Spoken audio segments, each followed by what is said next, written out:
मुलांनो, आज आपण ही 19वी कविता घेऊया. कवितेचं नाव आहे तू झालास मूक समाजाचा नायक. कवींचं नाव आहे ज.वी. पवार. ज.वी. पवार. बघा,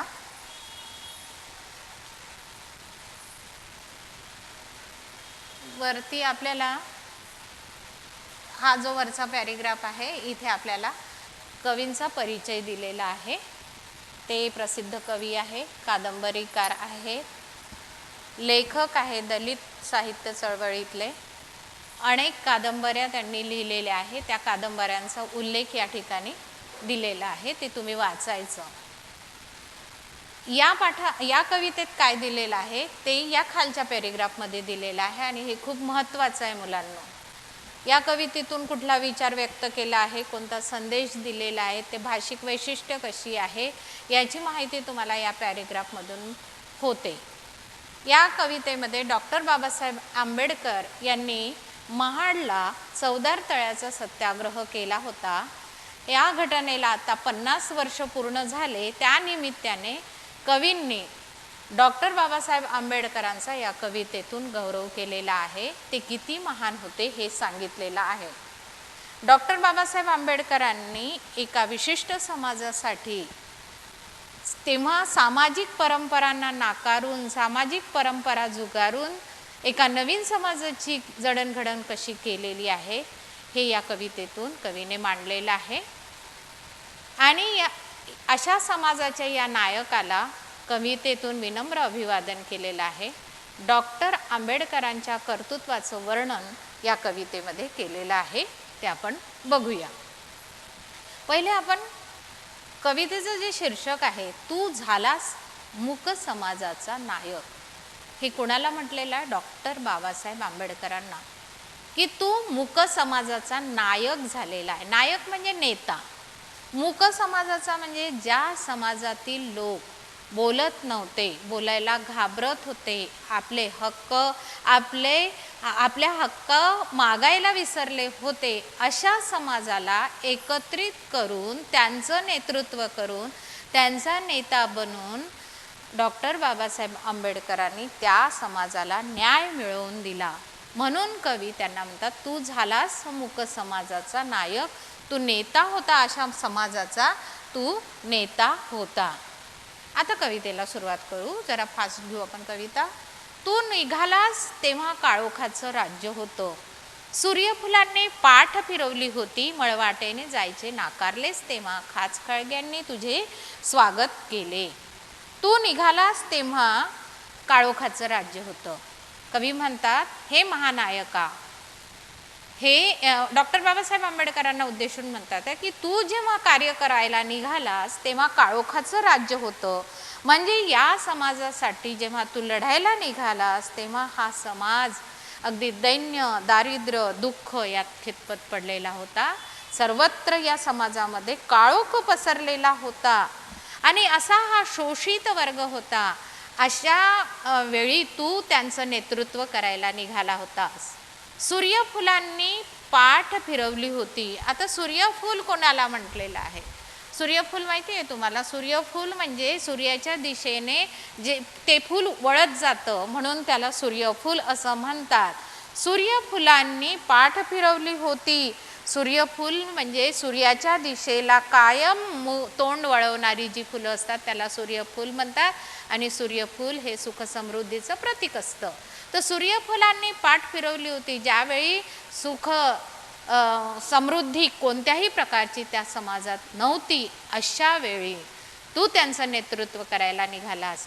मळवाटेने जायचे नाकारलेस तेव्हा. मळवाट म्हणजे एक पारंपरिक रूढी परंपरा जपणारा जो रूढ असा मार्ग होता, त्या मळवाटाने जायचं तू नाकारलंस.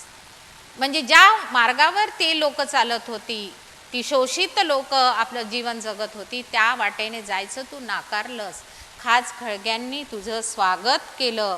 आणि अशा वेळी जे काही अनेक संकट होते, खाचखळगे, अनेक अडचणी होत्या, या अडचणींनी तुझं स्वागत केलं, परंतु कितीही अडचणी आल्या तरी त्या पार करत अतिशय खडतर असं कार्य करत त्या खड्ड्यांवर मात करीत आणि अनेक अडचणींना तोंड देत तू मात्र पुढे जात होतात. म्हणजे जणू काही त्या खड्ड्यांनी, जणू काही त्या अडचणींनीच तुझं नेहमी स्वागतच केलेलं आहे. आणि कशासाठी? फक्त त्या समाजातील लोकांना न्याय मिळवून देण्यासाठी. अशा प्रकारे कवी या ठिकाणी डॉक्टर बाबासाहेब आंबेडकरांच्या कर्तृत्वाचं वर्णन करतात आहे. तू झालास परिस्थितीवर स्वार.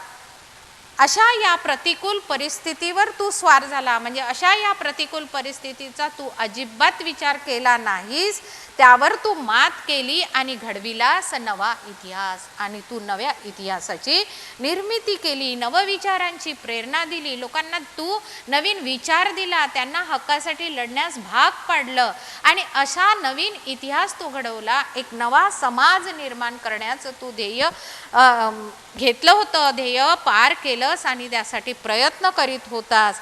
तुला नवीन इतिहास घडवायचा होता, नवीन समाज निर्माण करायचा होता.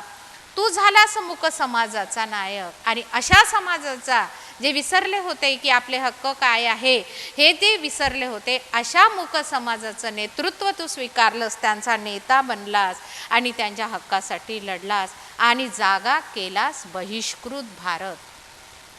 आता बहिष्कृत भारत म्हणजे ज्या वर्णव्यवस्थेने किंवा सुखसमृद्धीने ज्यांना नाकारलेलं होतं, चांगलं जीवन जगण्यापासनं वंचित ठेवलेला असा जो समाज होता त्याला बहिष्कृत भारत म्हटलं आहे. अशा बहिष्कृत लोकांसाठी तू उभा राहिलास, तू जागा केलास उभा बहिष्कृत भारत. आणि अशा समाजाला तू जागं केलंस त्या आपल्या विचारांनी. आणि तुझ्या विचारामागे या समाजाने सुद्धा, त्यांनी सुद्धा प्रयत्न केले आणि त्यांनी सुद्धा तुझा साथ दिला आणि हा समाज जागा केलास तू. तू फुंकलेस रणशिंग अगाध ज्ञानाच्या बळावर. तू फुंकलेस रणशिंग अगाध ज्ञानाच्या बळावर. हे रणशिंग तू कसं फुंकलं? ज्ञानाच्या बळावर. तुझ्याजवळ जे ज्ञानाचं तेज होतं त्या ज्ञानाच्या तेजाने तू हे रणशिंग फुंकलंस. रणशिंग म्हणजे युद्धामध्ये जेव्हा युद्ध सुरू करण्याचा जो इशारा दिला जातो त्यावेळी जे वाद्य वाजवलं जातं त्याला रणशिंग असं म्हणतात. तू तुझ्या ज्ञानाच्या बळावर या युद्धाचं रणशिंग फुंकलं होतंस, म्हणजे याची सुरुवात केली होती. तुझ्याजवळ ज्ञान होतं आणि म्हणून तू तुझ्या हक्कासाठी लढण्यासाठी त्या ज्ञानाचा उपयोग केला, म्हणून इथे रणशिंग तू फुंकलंस असं म्हटलेलं आहे. या प्रचंड ज्ञानाच्या सामर्थ्याने तू या संघर्षाचं रणशिंग फुंकलंस आणि तू तोडल्यास गुलामांच्या पायातल्या बेड्या.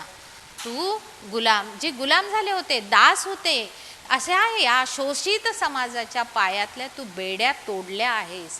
त्यांना स्वतंत्र करण्याचा प्रयत्न केलेला आहेस. तू त्यांना त्यांच्या हक्काची जाणीव करून दिलेली आहेस.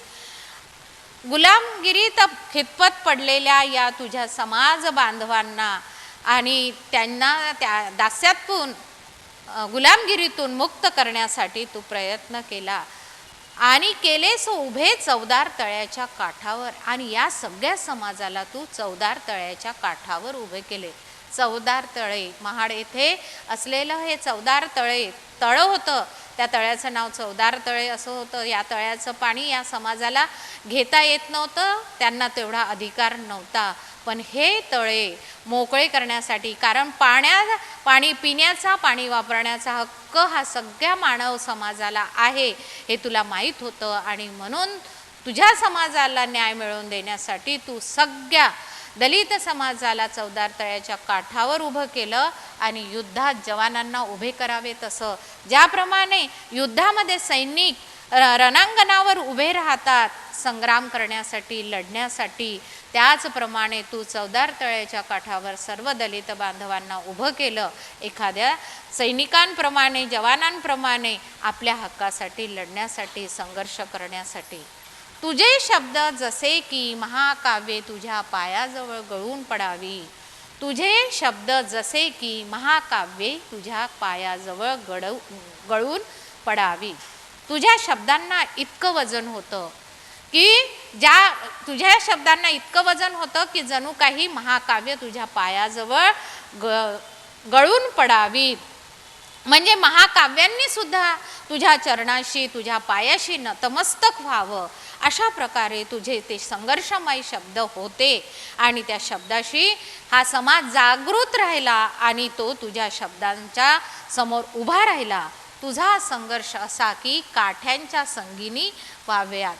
आणि तुझा हा संघर्ष, तुझं हे युद्ध असं होतं की काठ्यांच्या संगीनी व्हाव्या. संगीनी म्हणजे बंदुका, म्हणजे जणू काही ज्या काठ्या होत्या त्या बंदुकीप्रमाणे लढत होता असा हा तुझा संघर्ष होता. हातातल्या सर्व काठ्या जणू काही बंदुका होऊन त्या संघर्षासाठी तयार झाल्या होत्या.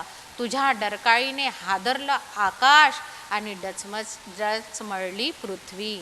तुझ्या डरकाळीने, तुझ्या आवाजाने, तुझ्या आवाजात जो बुलंदपणा होता, तू जे ओरडून सांगत होता, त्यामुळे तुझ्या डरकाळीमुळे जणू काही आकाश हादरलं होतं, आकाश घाबरलं होतं आणि पृथ्वीसुद्धा डळमळून गेली होती. आणि बघता बघता चवदार तळ्याला आग लागली.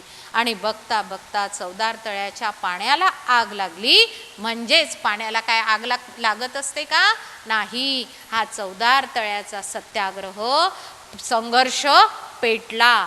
जशी आग लागते आणि जिकडे तिकडे सगळं अग्नीचं साम्राज्य निर्माण होतं, त्याप्रमाणे चवदार तळ्याचा संघर्ष तू सुरू केला आणि सर्वत्र हा संघर्ष पेटला.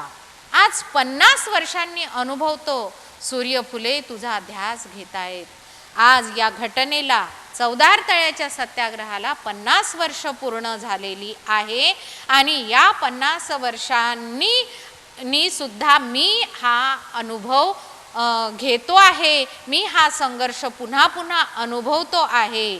बिगुल प्रतीक्षा करतो. पण आता परत म्हणतात आहे कवी की आता परत बिगुल प्रतीक्षा करते आहे. परत आम्ही वाट पाहतो आहे नवीन बिगुल वाजण्याची.